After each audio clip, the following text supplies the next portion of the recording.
तो चलो अब हम स्टार्ट कर रहे हैं क्या, मूवमेंट इन लिपिड बाइलेयर।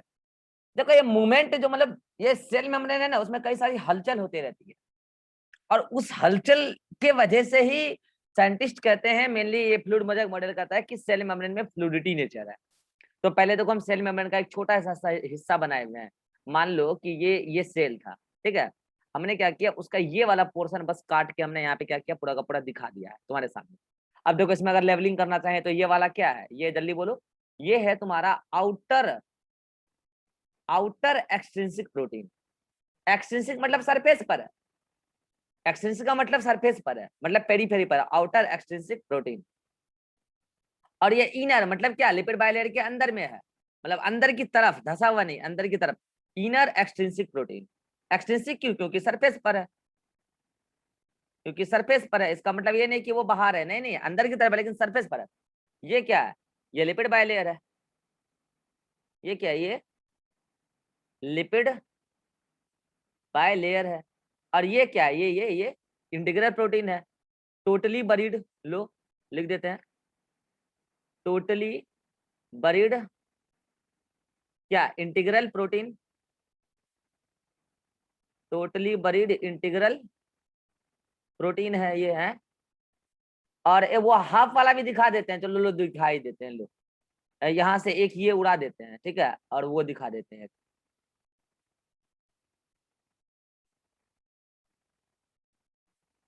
ये क्या है, ये है, तुम लोग नोट्स में ढंग से लिखना। ये है पार्शियली बरीड, आईपी लिख दें, आईपी, आईपी का मतलब इंटीग्रल प्रोटीन। आईपी का मतलब इंटीग्रल प्रोटीन, जगह नहीं था इसलिए ऐसा किए, ठीक है। अब देखो इसमें जो मूवमेंट बताने जा रहे हैं बहुत इंपॉर्टेंट है, बहुत इंपॉर्टेंट है, ठीक है। यही एक्सप्लेन करता है कि सेल मेम्ब्रेन क्या फ्लूइड है। पहले सबसे पहले तुम्हारे सामने हम एक चीज बनाने जा रहे हैं, ठीक है। और वो क्या है तुमको हम समझा रहे हैं, ठीक है, इस पेज पे बना रहे हैं, ठीक है। और वो क्या है, एक बड़ा सा, एक बड़ा सा मैंने क्या बनाया तुम्हारे सामने, यूं मान लो कि एक बड़ा सा एक चैम्बर है, और ये किसी 5 स्टार होटल के अंदर वो चैम्बर है जिसके अंदर गुलाब जामुन रखा रहता है, ठीक है। और लो इसमें मैं नीचे से क्या कर रहा हूँ, नीचे से लो इसको एकदम भट्टी लगा के एकदम गरम गरम गुलाब जामुन चाके निकले, एकदम फ्लेम दे दिया मैंने, ठीक है। अब वो लोग क्या करते हैं कि इस चैम्बर में पूरा का पूरा ये क्या डाल दिए, ये क्या है, पूरा का पूरा चाशनी है, मतलब मीठा मीठा गरम गरम। अभी अभी ये चाशनी बना है, ठीक है। ये क्या है, पूरा का पूरा चाशनी है, एकदम मस्त वाला चाशनी, ठीक है। अब वो लोग क्या करते हैं, गुलाब जामुन उधर से छान छान के, मैदे का जो बनता है जिसका भी बनता है बना के, मतलब छान छान के इस चाशनी में डुबाते रहते हैं। तो ये लोग एकदम गुलाब जामुन, ये लो बड़ा बड़ा एकदम, ये क्या है, गुलाब जामुन है। अब तो सबके मुंह में पानी आने लग गया होगा, कोई बात नहीं है, बंटवारा कर लेना लास्ट में। ये क्या गुलाब जामुन है, अरे भाई गुलाब जामुन ही गुलाब जामुन दिख रहा है यार, ये क्या गुलाब जामुन है। तो गुलाब जामुन की कई सारी लेयर है, गौर करो, कई सारी लेयर है गुलाब जामुन की। और चाशनी की भी फिर कई सारी लेयर है, ये पूरा चाशनी, ये पूरा का पूरा चाशनी, ठीक है। ये पूरा का पूरा चाशनी है। और ये क्या है तुम्हारा, ये गुलाब जामुन है, ये क्या है, गुलाब जामुन है। अब हमको एक बात बताओ, कोई बच्चा हाथ खड़ा करके जवाब देना, पहले हाथ खड़ा करने को जवाब देना। पहला स्टेटमेंट सुनना, जिनको लगता है ये स्टेटमेंट सही है वो अपना हाथ खड़ा करना। पहला स्टेटमेंट ये है कि गुलाब जामुन के मूवमेंट से चाशनी मूव करता है। पहला स्टेटमेंट ये है कि गुलाब जामुन के मूवमेंट से चाशनी मूव करता है। ये स्टेटमेंट किनको किनको किनको सही लगता है,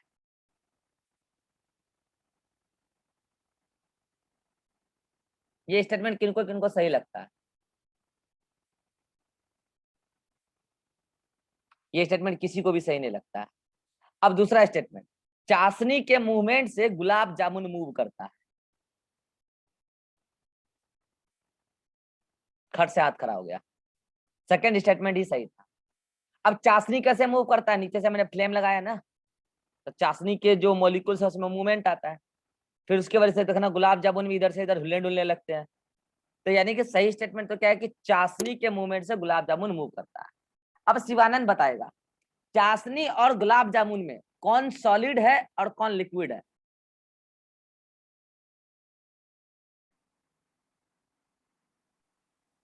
शिवानंद, चाशनी लिक्विड है। चाशनी लिक्विड है, ठीक है, और गुलाब जामुन क्या है, सॉलिड। सॉलिड है। अब अभिषेक बताएगा मैं एक लाइनिंग कर रहा हूं, मैं एक लाइनिंग कर रहा हूं, वो लाइनिंग और करना, मैं इस पूरे के पूरी स्ट्रक्चर को लिक्विड बोलूंगा या सॉलिड बोलूंगा, जल्दी बोलो। इसमें हम बड़ बड़ का गुलाब जामुन है और चाशनी है, सेमी सॉलिड। सेमी सॉलिड बोलूंगा मैं इसको, ना लिक्विड बोलूंगा ना ही सॉलिड बोलूंगा, इसको मैं सेमी सॉलिड या सेमी लिक्विड, एक ही बात होगा, सेमी सॉलिड या सेमी लिक्विड। और ऐसा वर्ड जहां पे लिक्विड मतलब सेमी बोला ना, सेमी सॉलिड इसका मतलब लिक्विड भी है, सेमी लिक्विड बोला ना मतलब सॉलिड भी है, इसी नेचर को बोलते हैं क्वासी फ्लूइड। क्या बोलते हैं, quasi fluid nature, quasi fluid nature. तो ये गुलाब जामुन वाला सीन क्लियर है। कहानी ये है कि चाशनी के मूवमेंट से गुलाब जामुन मूव करता है, कहानी ये है। और ये पूरा का पूरा जो चैम्बर के अंदर का पूरा माहौल है उसमें सॉलिड गुलाब जामुन भी है और लिक्विड चाशनी भी है, इसलिए पूरा का पूरा माहौल क्या है, क्वासी फ्लूइड है। ये बात क्लियर है। अब आते हैं हम अपने इस पर। अब बताओ ये प्रोटीन जो है चाहे वो एक्सट्रिंसिक प्रोटीन हो, ये क्या है, ये सॉलिड वाला पार्ट है, ठीक है। और ये जो लिपिड बाइलेयर है मैं बता दूं बच्चों, ये लिपिड बाइलेयर लिक्विड नेचर का होता है, लिक्विड होता है। ये लिपिड बाइलेयर ये जो पूरा का पूरा अरेंजमेंट है ये एकदम लिक्विड लिक्विड होता है, उसमें एक एक मॉलिक्यूल ये फॉस्फोलिपिड है। जैसे चाशनी में क्या था, एक एक मॉलिक्यूल चीनी और पानी का था, उससे पूरा का पूरा गहरा सॉल्यूशन एक बना, फिर उसमें क्या गुलाब जामुन। तो वैसे वैसे यहाँ क्या कि एक एक फॉस्फोलिपिड मिलकर पूरा का पूरा चाशनी बना, और उस चाशनी में कुछ गुलाब जामुन तो पूरा का पूरा धसा हुआ है, इसमें कुछ गुलाब जामुन बड़े बड़े भी अगर हमने डाल दिए तो पूरा का पूरा धस सकता है कि नहीं धस सकता है, तो बड़े बड़े अगर गुलाब जामुन डाल देंगे छोटे छोटे तैरते रहेंगे। तो इसमें जो तैरता हुआ गुलाब जामुन है ये ऊपर वाला सरफेस पे भी तैर रहा है, कोई नीचे की तरफ धस गया है, मतलब धसा हुआ नहीं है मतलब नीचे की तरफ फंस गया है यूं बोलो, तो वो भी गुलाब जामुन ही है, उसका एक सरफेस है नीचे। तो ये एक्सटेंसिव गुलाब जामुन है, सॉलिड है। और ये भी गुलाब जामुन ही है, ये भी सॉलिड ही है, लो मैं लिख देता हूँ, ये भी सॉलिड ही है। कहाँ गया, ये भी सॉलिड और ये भी सॉलिड, चाहे ये हो या ये हो दोनों ही सॉलिड है, लिख दिया मैंने, सॉलिड है। अब यहां पर क्या है बात कि मूव करेगा फास्फोलिपिड, कैसे, तो ऐसे, ये फास्फोलिपिड है ना, ये अपना कॉन्फ़िगरेशन इसके साथ चेंज करता है, ये बोलता है कि मैं यहां आ जाता हूं और तुम यहां आ जाओ, क्या बोला कि मैं यहां आ जाता हूं तुम यहां आ जाओ। तो बताओ लिपिड का जो ये लेयर था, एक लेयर ये था और एक लेयर ये था, यस और नो, लिपिड वाले लेयर में एक लेयर ये और एक लेयर ये था। तो ये जो मूवमेंट हुआ है विद इन द लेयर हुआ है या बिटवीन द लेयर हुआ है, जिनको लगता है विद इन द लेयर हुआ है हाथ खड़ा कीजिए, जिनको लगता है विद इन द लेयर हुआ ये movement, with in the layer, तो वो हाथ खड़ा कीजिए। चलिए जिनको लगता है बिटवीन द लेयर हुआ वो हाथ खड़ा कीजिए। तो जिनको लगता है बिटवीन द लेयर हुआ है वो गलत है, अरे ये विद इन द लेयर हुआ है, ये एक ही लेयर के अंदर जो फॉस्फोलिपिड है उनमें मूवमेंट हो गया कि ये फॉस्फोलिपिड इधर आ गया ये इधर आ गया।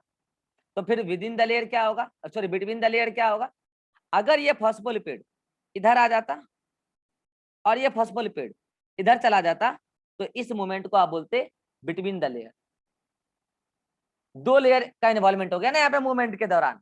और मैं बता दूं बच्चों ये जो पहला वाला आप मूवमेंट देख रहे हैं ये वाला कि विद इन द लेयर, इस मूवमेंट को हम कहते हैं, इस मूवमेंट को हम कहते हैं lateral movement, lateral movement of lipid bilayer, lateral movement with in lipid bilayer. और इसको हम कहते हैं फ्लिप फ्लॉप मूवमेंट, इसको हम कहते हैं flip flop movement, flip flop movement. सारी बातें नोट्स में लिखी है, केवल डायग्राम यहाँ से और अच्छे से ले लेना है, थ्योरी सारा नोट्स में लिखा हुआ है। अब बताइए आपको क्या लगा, अभी मैंने आपको समझाया चाशनी के मूवमेंट से गुलाब जामुन मूव कर रहा है, तो आपको क्या लगता है कि ये चाशनी जो मूव कर रहा है केवल चाशनी मूव कर रहा होगा, इसके ऊपर जो गुलाब जामुन तैर रहा है क्या वो मूव नहीं कर जाएगा, अरे बोलिए। तो इसके चक्कर में ये गुलाब जामुन यहाँ से यहाँ आ जाएगा और ये वाला गुलाब जामुन यहाँ से आ जाएगा। और ये जो लाल वाला एरो आपको दिख रहा है ये है लेटरल मूवमेंट, यानी कि लेटरल मूवमेंट लिपिड भी शो करता है और लेटरल मूवमेंट प्रोटीन भी शो करता है। But lateral movement intrinsic protein कभी शो नहीं करता है। अभी मैंने डायग्राम में दिखाया था, ये लो दिखा देता हूं मैं। अभी मैंने डायग्राम में दिखाया था कि इंट्रिंसिक प्रोटीन जो होता है वो इमूवेबल होता है। याद करो, अभी मैं दिखा दूंगा डायग्राम। इंट्रिंसिक प्रोटीन जो होता है वो इमूवेबल होता है, तो ये हिल ही नहीं सकता यहाँ से, ये हिल ही नहीं सकता। जब वो टोटली बरीड हो या पार्सली बरीड हो वो फिक्स्ड होता है। तो फिर तुम बोलोगे सर क्या ये फॉस्फोलिपिड यहाँ वाला यहाँ आ जाएगा? अरे नहीं, ऐसा नहीं होगा। ये जस्ट एडजेसेंट वाले से शेयर कर सकता है। मतलब कि मान लिया जाए कि इस यहाँ पे एक इंट्रिंसिक प्रोटीन है और मान लो कि यहाँ पे एक इंट्रिंसिक प्रोटीन है, तो इसके बीच में जितने भी फॉस्फोलिपिड है अपने जस्ट नाइबरिंग फॉस्फोलिपिड से एक्सचेंज करेंगे। तो फिर हो सकता है कि ये फॉस्फोलिपिड यहाँ से यहाँ आया, तो हो सकता है फिर ये यहाँ से यहाँ आ जाए। तब तक मूवमेंट करेगा जब तक उधर अगला इंट्रिंसिक प्रोटीन नहीं आ जाएगा। तो बात है सर, तो फिर एक्सट्रिंसिक प्रोटीन जो सरफेस पर रखे हुए हैं वो कैसे ये होंगे? तो उनका भी वही, जहां जहां उनको गैप मिलेगा वहां पे वो मूवमेंट शो कर सकते हैं। कहने का मतलब ये है कि एक ही लेयर में अगर मूवमेंट हो रहा है तो उसको बोलते हैं विद इन द लेयर। और पता है ये मूवमेंट बहुत फ्रिक्वेंटली होता है सेल मेम्ब्रेन में, बहुत फ्रिक्वेंटली। मैं बता दूं 1 सेकेंड में मात्र 10⁻⁷ मूवमेंट होता है। मात्र 1 सेकेंड में 10⁻⁷, यानी कि 1 2 3 4 5 6 7, 1 सेकेंड में इतना बार मूवमेंट हो जाता है वनली। सोच लो, सोच लो कितना मूवमेंट होता होगा। मैंने बोला वनली, समझ रहे हो इस वनली का मतलब ना? 1 सेकेंड में इतना मूवमेंट, और वो मूवमेंट है लेटरल मूवमेंट। और ये मूवमेंट दिखाता कौन है? फॉस्फोलिपिड। लेकिन फॉस्फोलिपिड के चक्कर में एक्सट्रिंसिक प्रोटीन भी ये वाला मूवमेंट दिखा देता है जिसको बोल रहे हैं लेटरल मूवमेंट। बात आती है फ्लिप फ्लॉप मूवमेंट की। रेयरली होता है ये रेयरली होता है, ये रेयरली, इसको बोलते हैं वंस इन मंथ। अगर सेल मेम्ब्रेन के अंदर का बात करेंगे तो वंस इन मंथ। हाँ, 2 जगह ऐसा होता है जहां फ्रिक्वेंटली मिलता है फ्लिप फ्लॉप। कहाँ? एक फोटोफॉस्फोराइलेशन, एक ऑक्सीडेटिव फॉस्फोराइलेशन, प्लांट फिजियोलॉजी में बताएंगे। वहां पर फ्लिप फ्लॉप मूवमेंट खूब होता है, फ्लिप फ्लॉप मूवमेंट वहां पर होगा। लेकिन सुनिएगा, फ्लिप फ्लॉप मूवमेंट के बारे में 2-3 बातें हैं जो बहुत कॉन्ट्राडिक्शन तरीके से चल रही है। एक्चुअल में अगर सेल मेम्ब्रेन में बात किया जाए फ्लिप फ्लॉप मूवमेंट को लेकर, सेल मेम्ब्रेन में फ्लिप फ्लॉप मूवमेंट को लेकर बात किया जाए तो केवल का केवल ये फॉस्फोलिपिड शो कर सकता है, ये एक्सट्रिंसिक प्रोटीन शो नहीं कर सकता है। चाहे वो ये हो चाहे वो ये हो। अच्छा, ऐसा कैसा यहाँ पे भी हो रहा होगा? मान लीजिए कि ये फॉस्फोलिपिड इधर से इधर आया, ये इधर से इधर आया, तो इसके चक्कर में ये भी मूव कर सकता है इधर से इधर, और ये भी मूव कर सकता है इधर से इधर, क्योंकि इसको भी मूवमेंट, इसको भी हलचल मिल सकता है इसके मूवमेंट से। तो ये जितना लाल वाला दिख रहा है सबका सब क्या लेटरल मूवमेंट है। तो मैं ये कह रहा था कि फ्लिप फ्लॉप मूवमेंट में जब लिपिड इधर से आएगा, फॉस्फोलिपिड इधर और ये फॉस्फोलिपिड इधर आएगा, तो ऐसा न सोचे बच्चे कि इधर वाला प्रोटीन उधर चल जाएगा, उधर वाला प्रोटीन इधर आ जाएगा, ऐसा नहीं होता है। लेकिन हाँ, आपका जब हम प्लांट फिजियोलॉजी पढ़ाएंगे तो वहां पे आपको बताएंगे कुछ इलेक्ट्रॉन कैरियर होते हैं जो एक्सट्रिंसिक होते हैं, वो फ्लिप फ्लॉप मूवमेंट शो करते हैं। बस वही 2 केस है, बस वही 2 केस है जहां पर प्रोटीन शो करते हैं। अब कहाँ वो केस है वो अभी आपको समझ में नहीं आएगा, फोटोसिंथेसिस में समझाएंगे आपको। बस 2 ही जगह ऐसा आपको देखने को मिलेगा कुछ केसेस में जहां पर आपको प्रोटीन भी फ्लिप फ्लॉप करते दिखेंगे, अदरवाइज प्रोटीन फ्लिप फ्लॉप करते हुए नहीं दिखते हैं। और मैं बता दूं फॉस्फोलिपिड भी जनरली फ्लिप फ्लॉप नहीं करते हैं, रेयरली करते हैं। तो मोस्ट फ्रिक्वेंट मूवमेंट कौन है, यही सवाल पूछा जाता है आपसे बार बार, तो वो कौन है? लेटरल मूवमेंट है। अब आप बताओ यार, अगर इस सेल मेम्ब्रेन में सब हलचल चल रहा है तो मूवमेंट तो तभी हो सकता है ना जब सेल में कैसा नेचर हो? फ्लूइड नेचर हो। इसका मतलब सेल में फ्लूइड नेचर है। और चूंकि सेल मेम्ब्रेन पूरी की पूरी फ्लूइड अगर होती तो बाउंड्री कैसे बनता? तब तो किसी का बाउंड्री बन के नहीं रह सकता ना। इसका मतलब उसमें कुछ सॉलिड पार्ट भी है। तो वो सॉलिड पार्ट कौन है? प्रोटीन है। और वो लिक्विड पार्ट कौन है जिसकी वजह से मूवमेंट हो पा रहा है? तो वो लिपिड है। यहीं से वर्ड आया कि cell membrane is quasi fluid in nature. Cell membrane is quasi fluid in nature. और यही बात किसने बताया? यही बात फ्लूइड मोज़ेक मॉडल ने बताया, इसलिए उसका नाम रखा हुआ है फ्लूइड मोजैक, फ्लूइड का मतलब लिक्विड, मोजैक का मतलब सॉलिड। अब बोलो हाथ खड़ा करके किनको इनको समझ में आ गया कि fluid mosaic model cell membrane के फ्लूइडिटी मेम्ब्रेन को कैसे एक्सप्लेन करता है, कुल मिला के मूवमेंट की वजह से करता है। सबको समझ में आ गया? इस डायग्राम का स्क्रीनशॉट ले लो, नोट्स में ये वाला डायग्राम ऐड करना, ज्यादा इसमें लेवलिंग किया हुआ है। अब आता है एक पॉइंट जो एनसीईआरटी में लिख रखा है। क्या है वो पॉइंट? वो पॉइंट ये है, एनसीईआरटी में एक लाइन लिख रखा है, मैं बता रहा हूं, एज इट इज लाइन बोल रहा हूं। Fluidity, fluidity nature of cell membrane, cell membrane helps in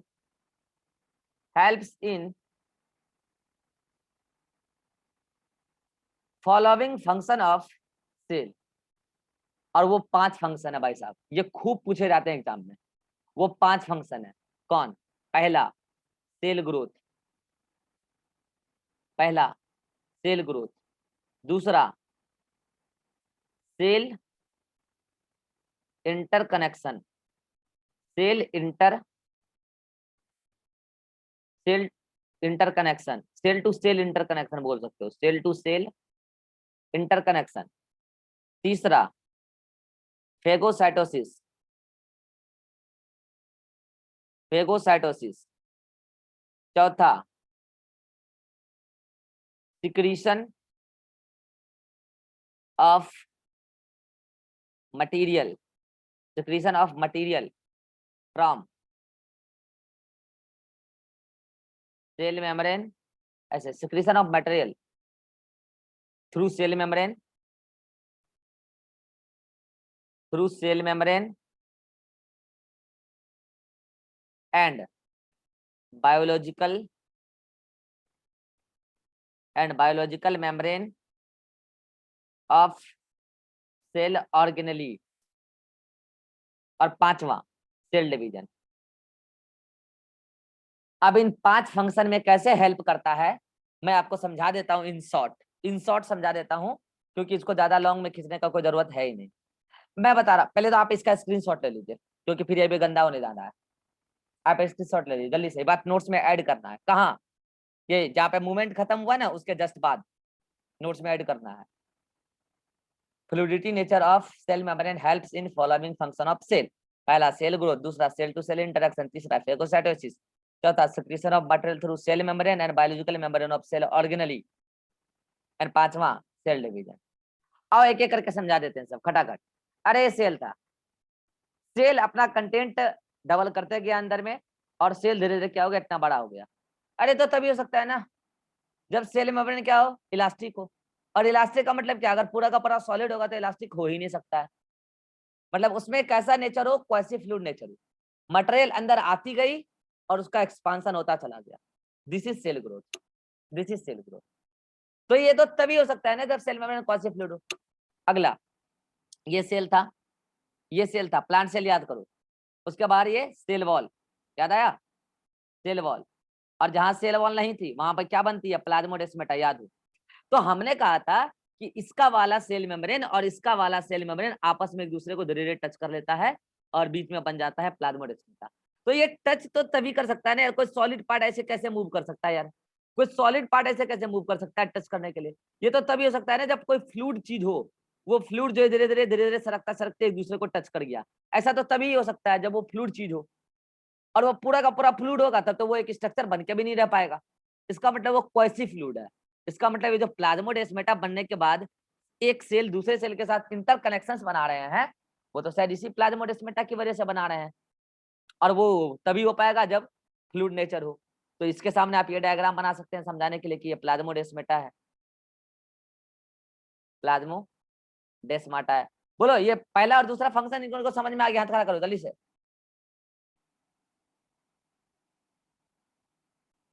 चलो क्लियर है। रही बात ये तीनों को थोड़ा कल अच्छे से समझाऊंगा। फेगोसाइटोसिस, सिक्रीशन ऑफ मटेरियल और सेल डिवीजन लगेगा 15-20 मिनट, अच्छे से समझा दूंगा ताकि बाद में चीजें दिक्कत क्रिएट ना करे। ठीक है, तो अब आप क्या करना, एनसीईआरटी में सेल मेम्ब्रेन पढ़ लेना पूरा। पूरा मत पढ़ना ना, मैं 1 मिनट रुक जाओ, मैं एनसीईआरटी एक बार चेक कर लेता हूँ, क्योंकि फिर ट्रांसपोर्ट भी आएगा उसमें।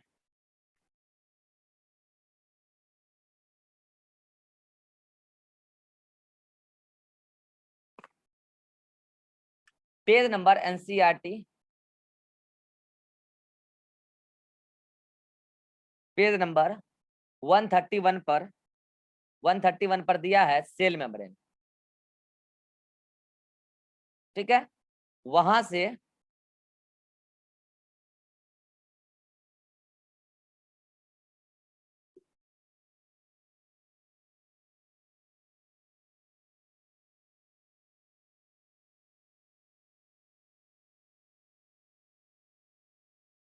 वहां से पेज नंबर 132 पर, पेज नंबर 132 पर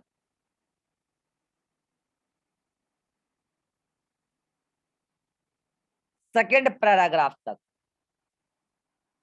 सेकेंड पैरा तक पढ़ लेना, ठीक है। स्क्रीनशॉट ले लो होमवर्क का। और अभी एनसीईआरटी का जो डायग्राम मैंने आपको समझाया है, फिर एक अभी मुझे एक मिस्टेक दिखा उसमें, मैं बताता हूँ क्या है मिस्टेक। डायग्राम ला रहा हूँ आपके सामने फिर से, एक मिस्टेक उसमें दिख गया अभी भी।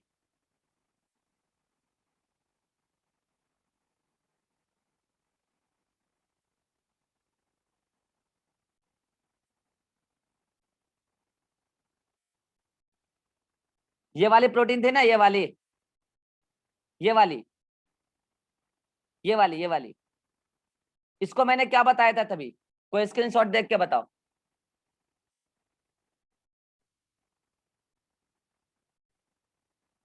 इसको इंट्रेंसिक बताए थे। नहीं, यही एक्सट्रिंसिक प्रोटीन है, ये भी एक्सट्रिंसिक है, हाँ ये एक्सट्रिंसिक है, ये भी एक्सट्रिंसिक है, कहाँ गया ये वाली, ठीक है, और ये भी एक्सट्रिंसिक है। और इसको दिखाना था तो वो दिखाई दिया, इसको दिखाना था तो दिखाई दिया, इसका कुछ पोर्शन दिख नहीं रहा, तो वो भी एक्सट्रिंसिक दिख रहा, ये भी दिख रहा, और ये भी दिख रहा, ये एक्सट्रिंसिक है। स्क्रीनशॉट फिर से लो, ध्यान रखना ये एक्सट्रिंसिक है, एक्सट्रिंसिक प्रोटीन। क्लियर है। एनसीईआरटी का कल वो करके आना, जो नहीं करके आएगा वो 100 रुपया फाइन लेके आएगा, पहले बता दे रहा हूँ मैं। जो नहीं करके आएगा 100 रुपया फाइन लेके आएगा। अब देखो इस वाले में क्या करना है आपको, इस वाले डायग्राम में आपको क्या करना है, बस इसको थोड़ा सा और ऊपर कर देना है। किसको मैं बता रहा हूँ, ये वाला डायग्राम है ना, ये वाला डायग्राम, तो क्या हो गया, टाइम तो है ना अभी अपने पास, हाँ ये वाला डायग्राम है ना, अरे यार इस कलर का था ना, इस डायग्राम को थोड़ा और ऊपर कर देना बस, ठीक है। ऊपर कर दोगे और तो वो ऑटोमेटिकली इधर आ जाएगा, ठीक है। और उसके बाद उससे निकलता हुआ प्रोटीन दिखा देना, निकलता है इंट्रिंसिक से भी निकलता है, ठीक है। बस उसको थोड़ा सा और बाहर आप ऐसे निकाल देना, ठीक है। बस ले लो इसका फाइनल स्क्रीनशॉट ले लो।